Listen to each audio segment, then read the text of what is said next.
Hola amigos, que tengan un tremendo hiper mega saludazo con doble Z, saludazo de Cusatón. Bienvenidos a un nuevo video. Oramos hoy a nuestro Padre Celestial para que no pospongamos más esta decisión final de dejar de pecar, para que finalmente nos dé la victoria sobre el pecado. En nombre de Jesús, amén. Amigos, estamos viendo a los líderes religiosos caídos en apostasía de las principales religiones cristianas del mundo, que además ahora son transhumanos, porque cambiaron su ADN, son genéticamente modificados, pero empiezan a acelerar la imposición de engaños y doctrinas falsas en el cristianismo, que son doctrinas de demonios, y lo hacen para preparar al mundo cristiano para el engaño final. Y muchos se van a perder por estos engaños, lamentablemente, amigos. Entonces miremos esto que me ha enviado una suscriptora en la página de los Testigos de Jehová, en donde se hace la pregunta de cómo será la segunda venida de Jesús. Y me impresionó mucho, amigos, que en esa página declararan como falso algo que en la Biblia se dice concretamente. Leamos. Dicen que es falso, cuando en la Biblia se dice que las personas verán a Jesús viniendo en las nubes, y que eso se refiere a que la segunda venida de Jesús será visible, y ellos dicen que eso es falso.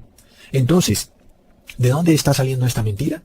De la página de los Testigos de Jehová oficial, la cual declara que aunque en la Biblia se dice concretamente que Jesús vendrá sobre las nubes y que su venida será visible a todo el mundo, ellos, los Testigos de Jehová, dicen que no será realmente así, y que aunque en la Biblia se dice que todo el mundo lo verá, ellos dicen que no, que eso no quiere decir efectivamente lo que quiere decir, sino que según ellos, eso significaría que la segunda venida de Jesús se hará manifiesta a todas las personas, pero no necesariamente visible. Amigos, recontra plop. ¿Y a qué se debe este engaño, amigos? Sabemos que está por aparecer en la escena mundial el Maitreya, el Cristo solar, que es el demonio disfrazado de Jesús, hablando como si fuera Jesús, recitando la Biblia y haciendo los mismos milagros que Jesús hizo, sanando enfermos, y se aparecerá aquí y allá, en diversas partes del mundo, pero unos lo verán y otros no lo verán. Sin embargo, habrá un gran rumor. Tal vez esto se declare en las noticias, y aunque algunos no lo vean, por las noticias sepan que Cristo se apareció en tal parte, y que luego se apareció en el desierto, pero que no lo han visto. Pero sin embargo el rumor en el pueblo o en las personas es que sí se apareció Jesús. Este es el gran engaño que viene, amigos, y de este engaño nos advirtió claramente Jesucristo en Mateo capítulo 24, versículo 24 al 26. Porque se levantarán falsos cristos y falsos profetas, y darán señales grandes y prodigios, de tal manera que engañarán, si es posible, aún a los escogidos. He aquí os lo he dicho antes, así que si os dijeren, he aquí en el desierto está, no salgáis, he aquí en las cámaras está, no les creáis. Entonces vemos cómo en estos versículos Jesús nos está advirtiendo de antes. ¿Hasta dónde va a llegar el demonio para engañar a las personas? Inclusive tratará de disfrazarse de un manto de Jesús mismo, se cubrirá como si fuera Jesús, para inducir en el cristianismo doctrinas falsas, y esta advertencia es la que ha sido descuidada por el mundo cristiano, y es por eso que todas las personas están engañadas siguiendo religiones falsas, que mezclan verdades con mentiras. Unos reposan en un día falso de reposo, que es el primer día de la semana, el domingo, lo cual no aparece en la Biblia, y otros adoran a un falso Dios trinitario, que tampoco aparece en la Biblia. Y si tú haces parte de alguna de estas religiones, literalmente te están enseñando a ser idólatra, y por tal motivo te vas a perder, sin que tú puedas ni siquiera entenderlo, porque estarás 100% engañado. Aunque la doctrina que recibes puede tener parte verdad, está mezclada con algunas mentiras, y esa mentira es suficiente para destruir tu salvación eterna. Ahí está el veneno de la serpiente, así sea en un 1% de engaño. Entonces, es terrible, amigos. Miremos lo que nos advirtió el apóstol Pablo cuando dijo en 2 de Timoteo capítulo 4, versículo 3 al 4, porque vendrá tiempo cuando no sufrirán la sana doctrina. Antes, teniendo las orejas sarnosas, se amontonarán maestros que les hablarán conforme a sus concupiscencias, y así apartarán de la verdad el oído y se volverán a las fábulas. ¡Qué tremendo, amigos! ¡Qué advertencia tan impresionante! Otra cosa muy interesante que dice esta página de los Testigos de Jehová es que Jesús no resucitó en carne y hueso, sino en espíritu. Y eso es un concepto católico, amigos. Miremos lo que dicen. ¿Vendrá Cristo con un cuerpo carnal o con uno espiritual? Y dicen, puesto que Jesús resucitó con un cuerpo espiritual, es evidente que no vendrá con un cuerpo físico. Por eso el día antes de morir, Jesús les dijo a sus apóstoles, un poco más y el mundo ya no me contemplará. Y eso es una tremenda mentira, porque Jesús no resucitó en un cuerpo espiritual. Y esto está en la página de los Testigos de Jehová. Es decir, es una religión mentirosa, amigos. Pero además recordemos que esto es una doctrina de la Iglesia Católica, la cual considera que Jesús no es más que una manifestación de la Trinidad, por lo que cuando Jesús apareció en la tierra, no vino en carne y hueso, sino en forma de una manifestación esotérica y mística. Por eso es que ellos hablan del cuerpo místico de Cristo, porque para ellos, aun y cuando dicen que Jesús nació de María, no fue más que en sí una manifestación mística de la Trinidad. Ya vemos entonces que los Testigos de Jehová tienen el mismo concepto católico, que Jesús resucitaría en espíritu y no en un cuerpo físico, aun y cuando el mismo Jesús declaró en Lucas capítulo 24 versículo 39, mirad mis manos y mis pies, que soy yo mismo, palpad y ved que un espíritu no tiene carne ni huesos, como veis que yo tengo. Entonces vemos a la página de los Testigos de Jehová negando literalmente las mismas palabras que dijo Jesús. ¿Y por qué hacen esto? Porque necesitan preparar a las personas para la aparición del Maitreya, quien será precisamente un cuerpo místico, es decir, una manifestación del demonio, pero en forma de Jesús, que aparecerá en un sitio, luego en el otro. Y como sabemos, el demonio se ha esforzado por hacernos creer que Jesús no vino acá a la tierra como tú o como yo, de carne y hueso, con nuestras mismas debilidades y problemas, sino que vino en una forma mística, y eso lo hace para quitarle la victoria que Jesús tuvo sobre la carne pecadora. Para que nosotros digamos, así claro, a Jesús le fue muy fácil no pecar, porque Él no tuvo la misma carne pecadora que nosotros tuvimos. Él fue una manifestación de la Trinidad, y no fue así. Jesús vino como ser humano, igual que tú e igual que yo, con los mismos pensamientos, los mismos problemas. Por supuesto, Él no pecó, Él no se dejó subyugar por el pecado, aun y cuando tenía la carne pecadora. Y, sin embargo, el demonio quiere hacerte creer que además de todo, cuando Jesús resucitó, no resucitó en carne y hueso como ser humano, sino que resucitó en espíritu, para que luego tú aceptes una doctrina pagana e hinduista que declara que el espíritu se puede desligar del alma y que tu espíritu puede salir a caminar por ahí, o que cuando mueres el que muere es tu cuerpo, pero tu espíritu no muere. Y sabemos que la Biblia claramente nos dice que eso no es posible. Y por tanto, cuando Jesús resucitó, Él resucitó como ser humano en carne y hueso, y no resucitó en espíritu, amigos. ¿Por qué? Porque de esa misma forma vamos a resucitar nosotros. Resucitaremos en carne y hueso, no en espíritu. Recontra mega plop. Ahora, con relación al concepto de que Jesús habló en parábolas, que es lo que trata de decir más o menos la página de los Testigos de Jehová, y que según ellos, cuando Él dijo que vendría en una nube, realmente no quiso decir que vendría en una nube, leamos lo que dice Hechos, capítulo 1, versículo 9 al 11. Y habiendo dicho estas cosas, viéndolo ellos, fue alzado, y una nube le recibió y le quitó de sus ojos. Y estando ellos con los ojos puestos en el cielo, entre tanto que Él iba, he aquí dos varones se pusieron junto a ellos, en vestidos blancos, los cuales también les dijeron, a los apóstoles, por supuesto, varones galileos, que estáis mirando al cielo, este mismo Jesús que ha sido tomado desde vosotros arriba en el cielo, así vendrá, como le habéis visto ir al cielo. Aquí no es Jesús quien está hablando, amigos, sino que son dos ángeles, los que le están hablando a los apóstoles, los cuales los apóstoles están viendo subir a Jesús al cielo y luego ser recibido por una nube. Y sabemos que el único que hablaba en parábolas era Jesús. Ni los ángeles, ni los apóstoles, ni nadie más habló en parábolas. Solo Jesús. Así que no podemos pensar jamás que los ángeles también hablaron en parábolas. Sin embargo, los ángeles reiteran lo que ya había dicho Jesús, que Él vendría en una nube, porque dicen que así como Jesús se fue en una nube, así mismo vendrá, es decir, en una nube. Y además de todo, también reiteran que si Jesús se fue en carne y hueso, también regresará en carne y hueso, amigos. Tremendo. Sin embargo, vemos un detalle adicional, que también los ángeles le revelan a los apóstoles de Jesús, que ellos resucitarán antes de la segunda venida de Jesús. Es tremendo, porque el ángel les está revelando que ellos verán con sus propios ojos a Jesús venir en su segunda venida, tal cual como lo vieron irse. Es decir, que antes de la segunda venida de Jesús, los discípulos de Jesús habrán tenido que resucitar. Y eso puede solamente ocurrir después de que hayan sido derramadas las 7 últimas plagas del Apocalipsis. Leamos en 1 Corintios capítulo 15 versículo 52. En un momento, en un abrir de ojo, a la final trompeta, porque será tocada la trompeta, y los muertos serán levantados sin corrupción, mas nosotros seremos transformados. Aquí el apóstol Pablo nos revela que justo antes de la segunda venida de Jesús, las multitudes de personas santas que murieron en santidad serán resucitadas para ser recibidos en el cielo.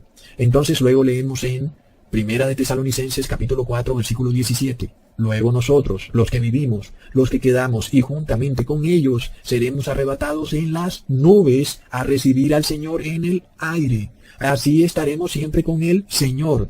Así que las palabras del apóstol Pablo son clarísimas y contundentes, además de que son coherentes con lo que ya dijo Jesús, que Él vendría en una nube. Pero aquí el apóstol Pablo está diciendo que todos los que están en la tierra, que son santos y que están vivos, y con los que han resucitado, luego serán arrebatados y se reunirán con el Señor en las nubes. Por lo cual es claro que las palabras de Jesús son literales cuando Él dijo que vendría en las nubes y que todo ojo lo verá. Por lo que, amigos, entendamos esto.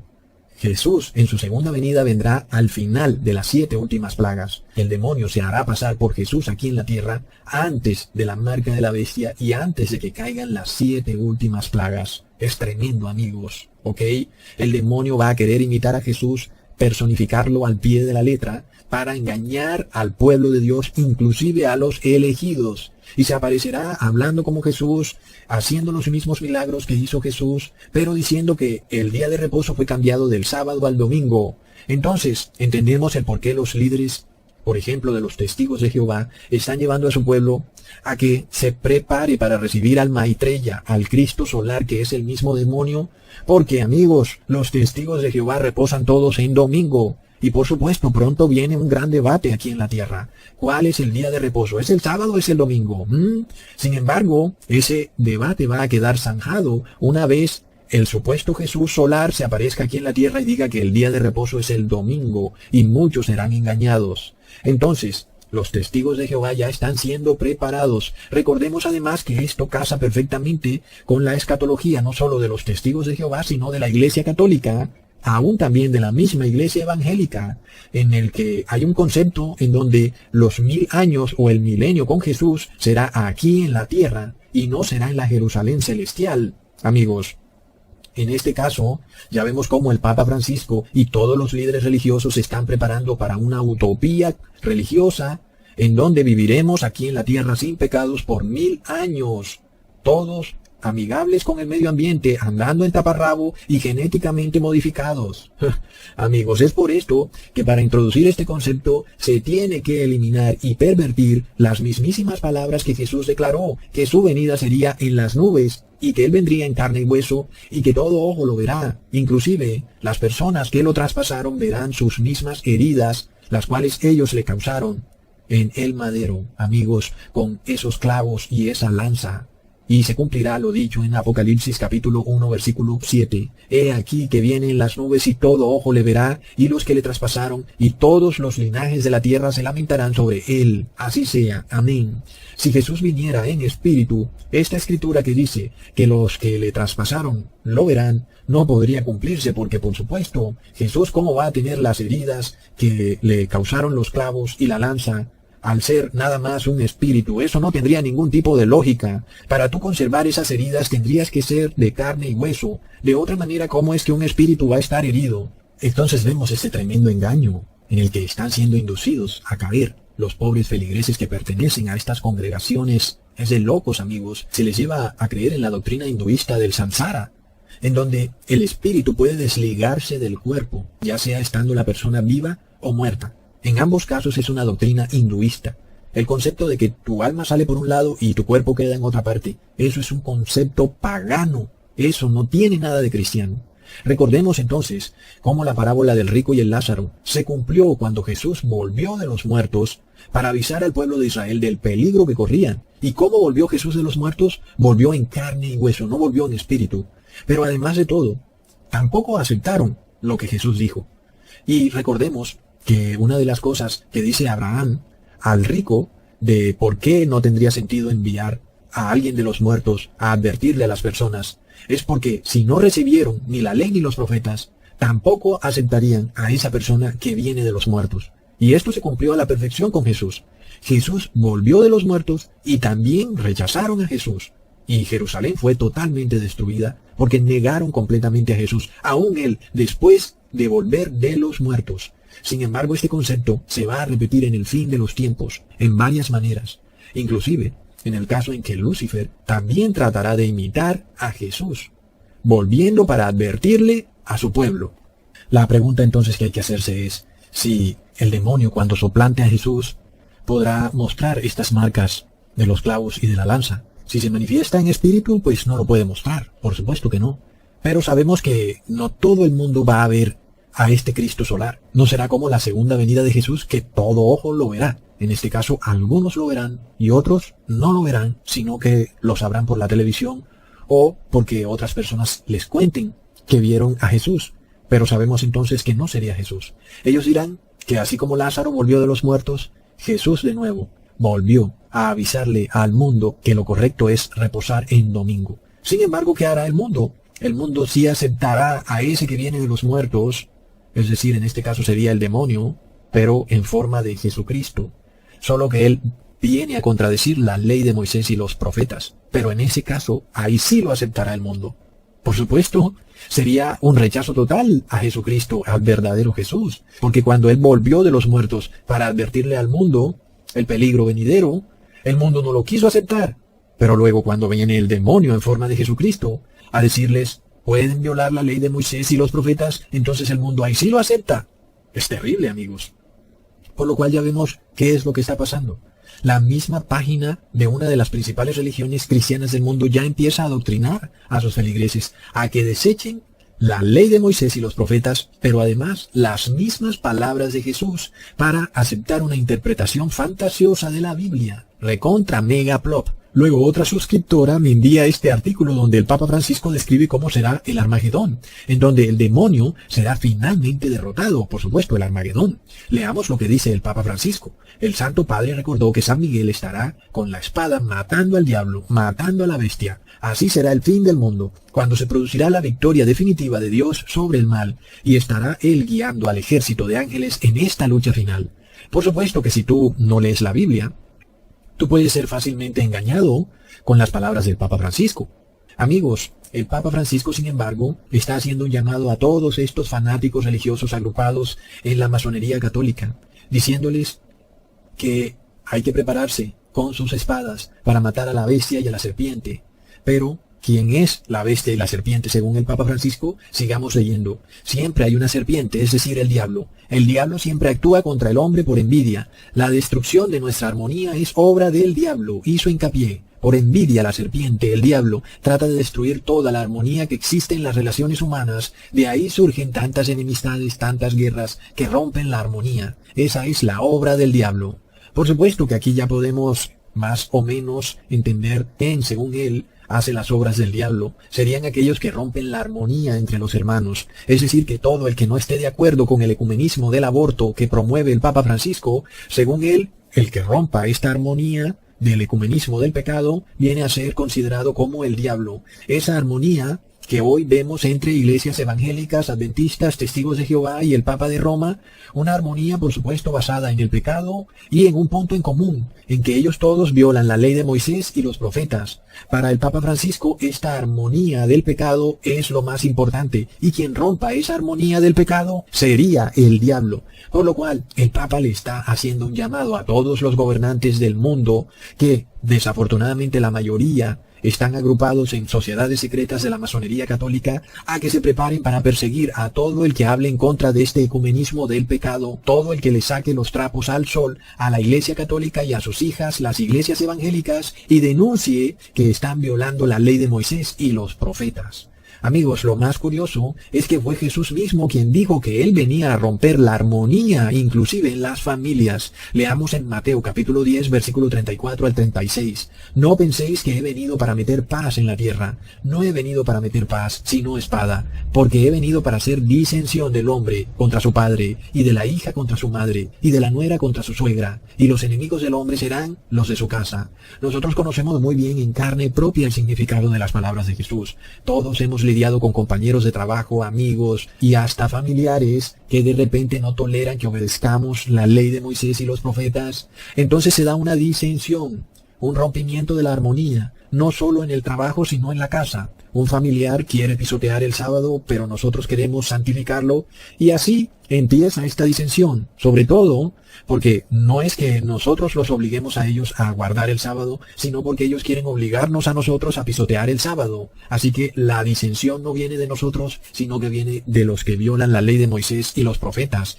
Y esto estaba profetizado por Jesús. Nosotros lo hemos venido viendo ocurrir al pie de la letra. Muchos familiares estarían plenamente felices de que tú llegaras a las 3 de la mañana borracho a tu casa, pero si hay algo que los enfurece locamente es que guardes el sábado o que no comas carne animal.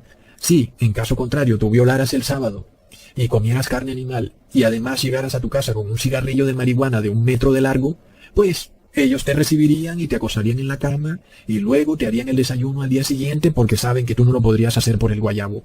Pero si a ti se te da por guardar la ley de Moisés y los profetas, no tomar licor, no comer carne, empieza una guerra sin cuartel en contra tuya y ellos buscarán por todos los medios que dejes de guardar la ley de Moisés y los profetas. Recontra plop. Es algo que hasta da risa. Inclusive en algunos matrimonios la esposa estaría totalmente feliz que su esposo la engañe con 3 mujeres al mismo tiempo, pero ahí de que se le ocurra guardar el sábado y no coma carne, ahí sí se arma tremendo problema. Recontra plop. Es decir, entonces que según el Papa Francisco, sería Jesús quien tendría que ser el diablo, porque fue él quien profetizó que él mismo vendría a traer disensión y rompimiento de la armonía en las familias. Es de locos. Ya vemos cómo está la cosa en el mundo. El Papa Francisco empieza a insertar estas ideas en la mente de los simples, que aquel que rompa esta armonía del pecado degenerado en este mundo, el que atreva a llamar a las personas a arrepentimiento, ese es el diablo. En este caso, amigos, serían los caballeros templarios de la masonería católica los llamados a preparar sus espadas para matar al diablo. Recontra plop. Cuando nada de eso es bíblico. La batalla del Armagedón no es física, es espiritual. Y si tú vas a destruir al demonio, lo destruyes es dentro de ti. No lo destruyes fuera de ti, como si fuera algo externo. No, porque el demonio lo tienes tú adentro de ti. ¿Y cómo sabes que está dentro de ti? Porque tienes tendencia pecadora. Te gusta el pecado y lo aceptas. Sin embargo, si rechazas al pecado y si estás tratando de eliminar el pecado en tu vida, ahí tú estás ganando la batalla del Armagedón y le estás pisando la cabeza al demonio. Cosa muy distinta de lo que el Papa Francisco dice. Luego él declara que el enemigo de la naturaleza humana es el diablo. ¿Por qué? Por envidia, dice. La Biblia dice que con el diablo entró en el mundo la envidia que destruye, que nos separa unos de otros. Miremos esto que él dice. Es muy interesante cómo el Papa Francisco tergiversa todo. Oh, el enemigo de la naturaleza humana es el diablo. Y uno podría decir que sí, ¿verdad? Pero, ¿cuál es la naturaleza humana, amigos? Es el pecado. Leamos en Efesios capítulo 2, versículo 2 al 3. En que en otros tiempos estuviste conforme a la condición de este mundo, conforme a la voluntad del príncipe de la potestad del aire, el espíritu que ahora obra en los hijos de desobediencia, entre los cuales todos nosotros también vivimos en otro tiempo, en los deseos de nuestra carne, haciendo la voluntad de la carne y de la mente, y éramos por naturaleza hijos de ira, también como los demás. Así que miremos esto, es interesante tremendamente, porque el Papa Francisco te dice que el demonio es enemigo de la naturaleza humana, pero resulta que Dios es el verdadero enemigo de la naturaleza humana. ¿Y por qué? Porque es esta naturaleza de desobediencia, de deseos de la carne, de tendencia al pecado. Dios ama a todas las personas, pero odia la naturaleza humana pecadora. Y todo el que esté bajo esta naturaleza humana, dice la Biblia, es hijo de la ira, por naturaleza. En este caso, es Jesús el enemigo de la naturaleza humana. Pero el Papa dice que es el diablo el enemigo de la naturaleza humana. Pero la realidad es que el diablo es enemigo de la naturaleza divina. Y que nosotros, como seres humanos, tenemos que pasar de naturaleza humana a naturaleza divina. Mientras estemos en la naturaleza humana, el diablo no está en guerra con nosotros.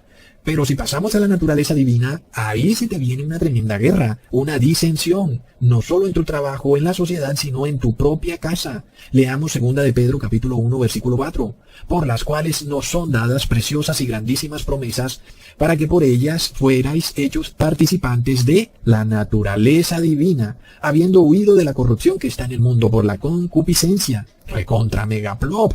El demonio entonces está en guerra ¿con quién? ¿Con la naturaleza humana o con la naturaleza divina? Está en guerra con la naturaleza divina. Y esa es la que nosotros queremos. No queremos la naturaleza humana, queremos la naturaleza divina. Entonces, amigos, ¿qué es lo que está diciendo el Papa Francisco? Todo lo está poniendo al revés. El Padre Celestial es el que está en guerra con la naturaleza humana, pero él dice que es el diablo. El Padre Celestial llama a aquellos que tienen la naturaleza humana como hijos de ira. Pero el Papa Francisco dice que esos son los hijos de Dios, los hijos que tienen la naturaleza humana, y que el diablo sería enemigo de esa naturaleza humana. Es decir, estamos de nuevo en este ecumenismo del pecado, en donde el mundo arropa esta naturaleza pecadora que viola la ley de Moisés y de los profetas, recontra plop.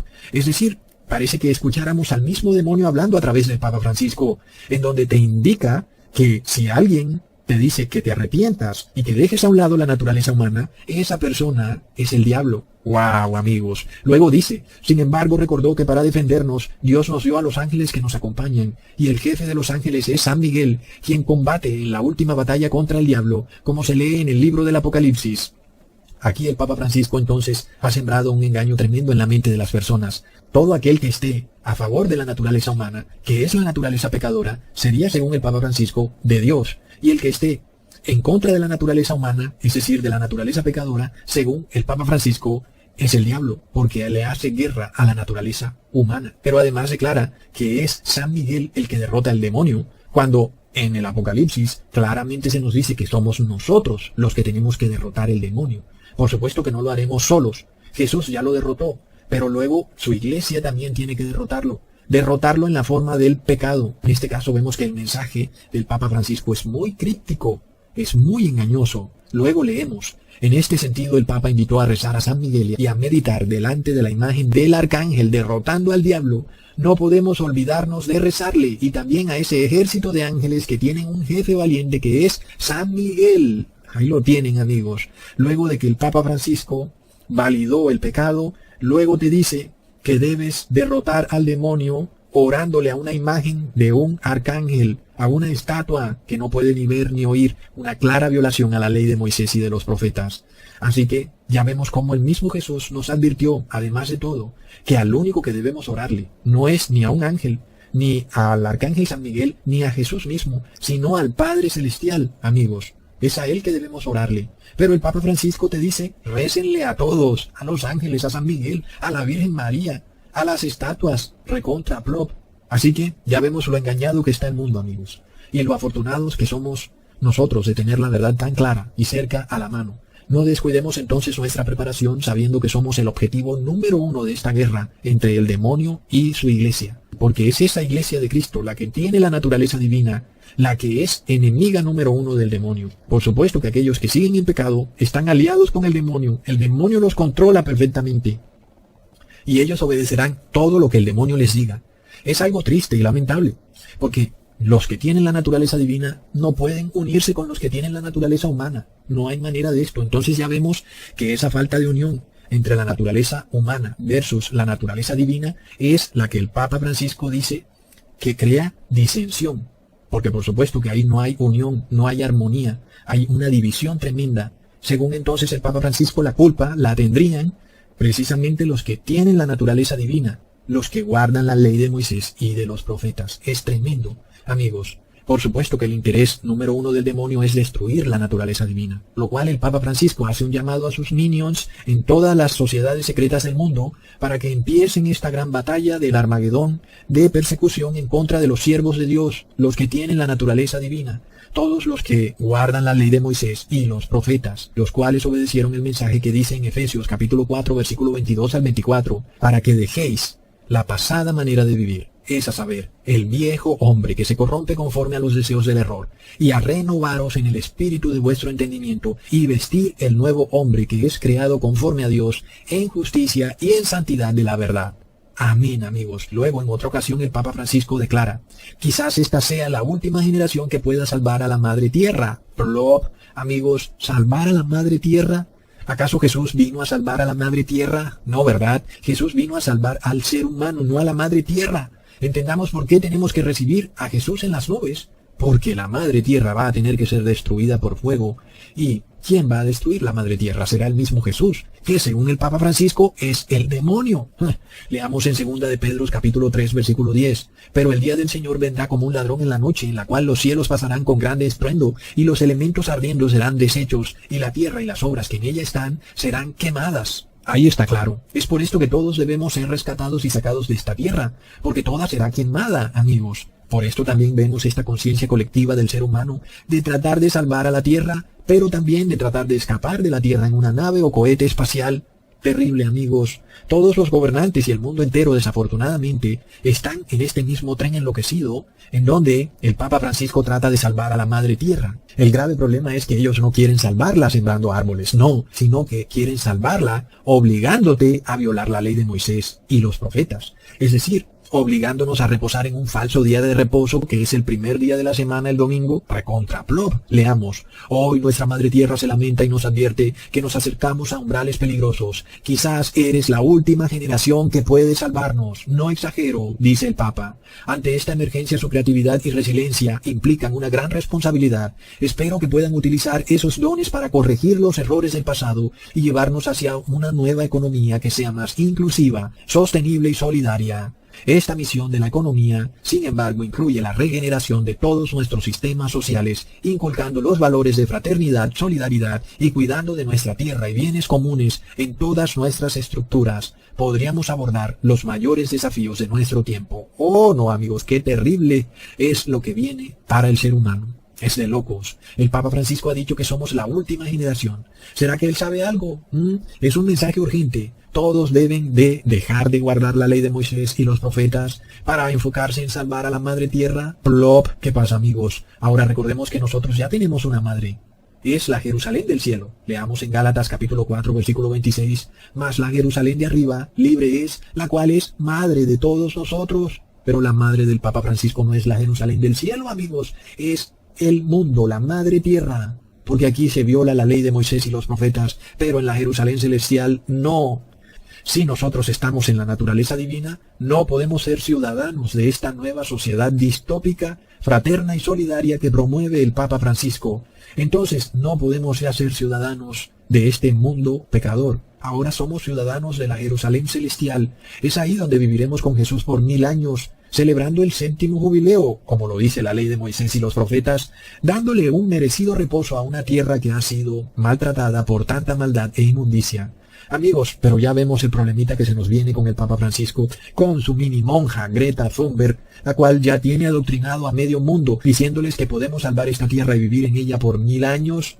Es que la pequeña monja dice que aquí vivirán nuestros nietos e hijos. Pero uno se pregunta, ¿cuáles nietos si estas mujeres de hoy en día abortan? Luego, las que no abortan han sido esterilizadas con el elixir inmundo. ¡Qué tremenda hipocresía! Es decir, si por lo menos engendraran hijos, uno les creyera, pero no quieren ni engendrar hijos. Aún así, aun si ellas quisieran engendrar hijos, nosotros tenemos que entender que la ley de Moisés declara que a los 1000 años empieza el jubileo milenial y que por tal motivo esta tierra debe reposar. Y eso quiere decir que ningún ser humano puede vivir en esta tierra por 1000 años. Entonces, amigos, ya vemos qué es lo que se viene. Se viene una gran batalla entre los que tienen la naturaleza divina versus los que tienen la naturaleza humana. Es esta batalla del Armagedón que está siendo luchada intensamente en estos últimos tiempos. Desafortunadamente, la mayoría de líderes cristianos están aliados con el demonio y todos tienen un objetivo común, y es perseguir a ese pequeño pueblo que tiene la naturaleza divina, que guarda la ley de Moisés y de los profetas. Recordemos, amigos, que hay un intento por modificar el genoma humano y para reconvertirlo en un ser ecosostenible y amigable con el medio ambiente, por lo que el plan del demonio marcha viento en popa. Sin embargo, nosotros sabemos de quién será la victoria. La victoria será de Jesucristo, amigos. Leamos en Deuteronomio capítulo 23, versículo 5. Mas no quiso el Señor tu Dios oír a Balaam, y el Señor tu Dios te volvió la maldición en bendición, porque el Señor tu Dios te amaba. Así que estemos tranquilos, sigue empeñado en lograr la naturaleza divina. Si el mundo te persigue, si el mundo te odia, si el mundo te maldice, si el mundo te lanza problemas y maldiciones, estate tranquilo, que Dios va a transformar toda maldición y problema que te lance el mundo en una tremenda bendición. Hasta pronto, hermanos.